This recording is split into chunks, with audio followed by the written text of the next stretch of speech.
So this is it, about to embark again on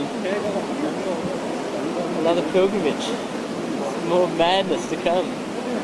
How does it feel to be back in Rome?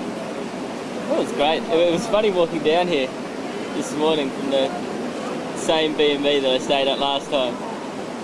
Whereas that short walk of a few hundred metres last time was the end. It was such a liberating feeling to walk into the Vatican knowing that I didn't have to walk anymore, and then this morning to do that same walk again with the prospect of it being the start of a 5,000 kilometre journey was a great comparison, or great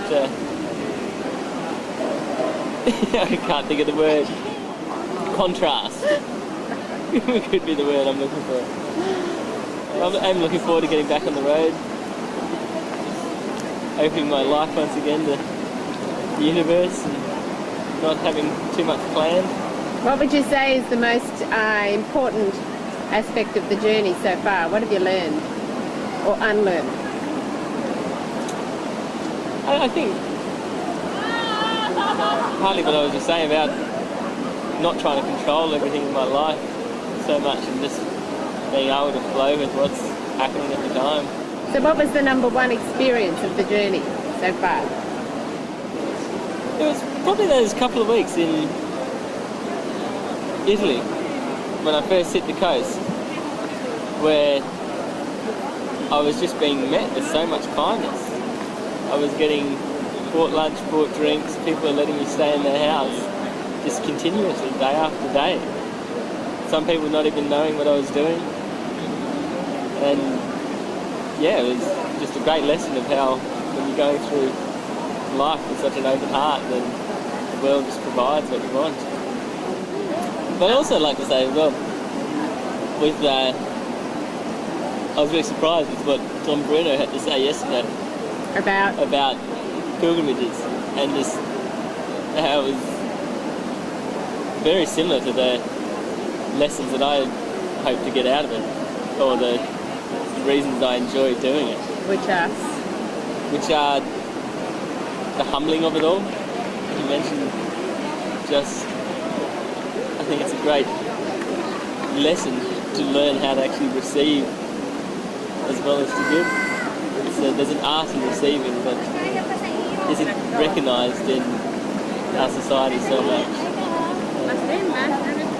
And then, also he was mentioning about leaving your life in the hands of God, as he says it. I prefer to use universe. Do you think people understand the concept of walking from Canterbury to Jerusalem in this day and age? Not at all. Very few people get it. Very few. Yeah, it's not in most people's reality. Do you have a greater purpose to what you're doing? Like, what's it for? It's for myself.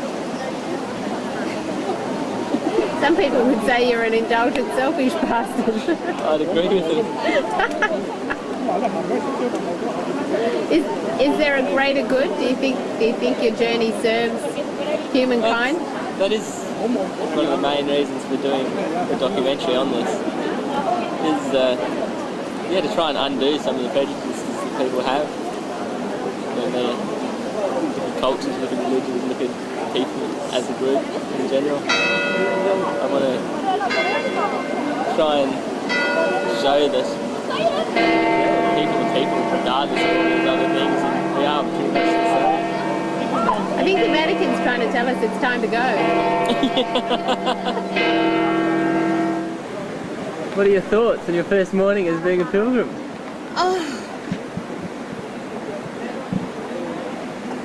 It's wonderful to be on the road again in this way. I realise that we're walking into the east, so we're walking into the sunrise every morning, and maybe 100 days of sunrise.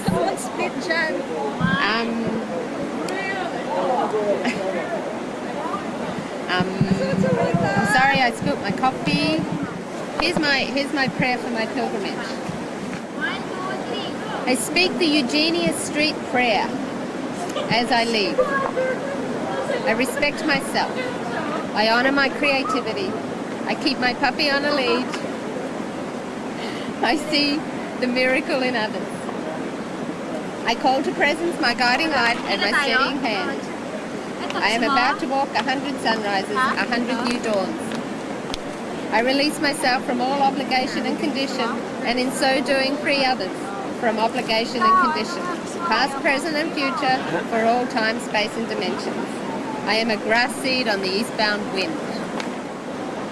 And this is my prayer for my marriage and my life.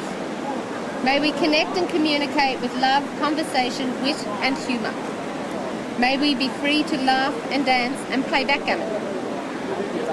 May we live with steady eyes and open hearts.